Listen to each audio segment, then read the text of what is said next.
فانا مقطعه هنا عندي قطع كده من الفواكه. هبدا ان انا ازينها بيها، وهي قطعت فراوله.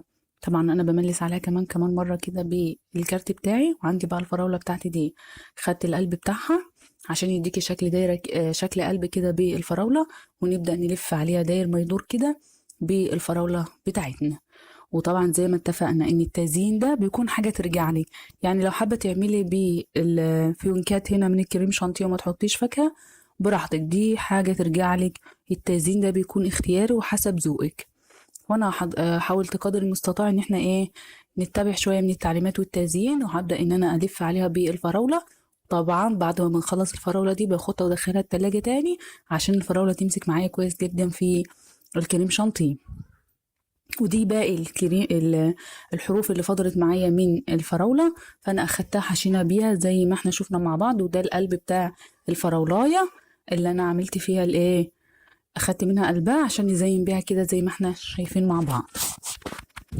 انا حاولت قدر المستطاع ان احنا نجيب افكار تكون سهلة وبسيطة جدا، تقدر اي حد ان هو يزين بيها التورتاية معايا.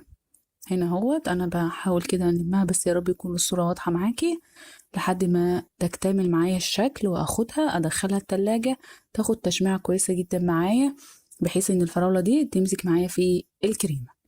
بس كده اخدها بقى ادخلها التلاجة، ونبدأ بعد كده نزين خطوة تانية.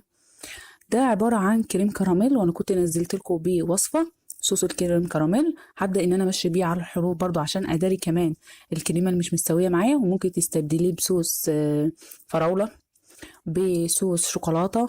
بس انا بصراحة بحب صوص الكراميل، وانا كنت نزلته معاكم وصفة قبل كده تقدري تشوفيها.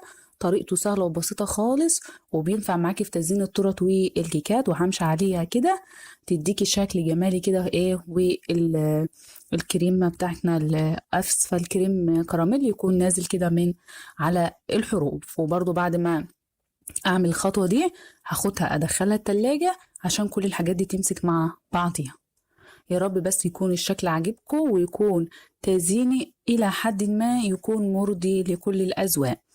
بعد كده هاخدها بقى عندي بقى ده عبارة مش كيس حلواني ولا حاجة، مش هنشتري برضو، احنا اتفقنا مش هنشتري اي اكياس. ده كيس تلاجة، وانا قطعته من النص كده وحطيت فيه اللي هو العمع بتاعي اللي هو بيعمل شكل الدايرة الوردة دي، وفردتهم عن بعض كده. وهنحط ما بينهم فراولة. وممكن تعملي كل فيونكة من دي او رسمة وردة من دي بلون، تعملي واحدة حمراء وواحدة بيضة، بانك هتضيفي لون على الكريم شانتيه عشان يدينا لون.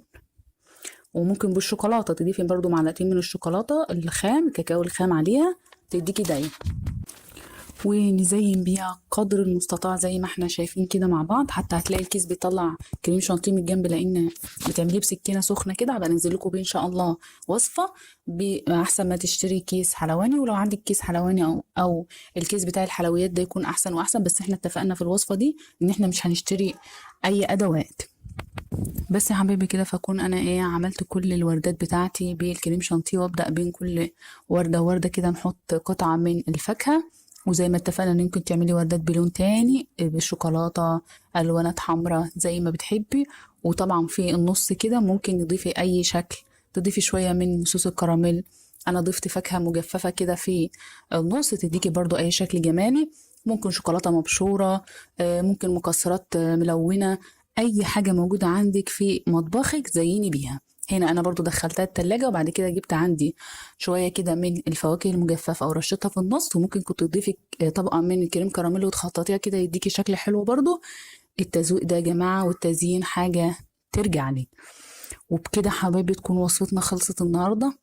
عملنا فيها تورته المبتدئين بطريقه سهله وبسيطه خالص. اتمنى ان انا اكون قدرت اقدم لك معلومه مفيده وسهله وسريعه تقدري تعملي بيها التورته في اي وقت، ومكونات موجوده في البيت وادوات موجوده عندنا في كل بيت. طعمها صراحه كان جميل جدا، تقدري تعمليها تفرحي بيها الاولاد في اي اعياد ميلاد، مش هتكلفك كتير. وبكده حبايبي تكون وصفتنا خلصت النهارده. ما تنسيش بقى تعملي لي لايك وشير وتشتركي معايا في القناه لو انتي لسه ما اشتركتيش، وتفعلي زر الجرس عشان كل ما انزل فيديو جديد يوصلك بيه اشعار. واعملي لي لايك وشير لو عجبك المحتوى بتاعي. مع السلامه.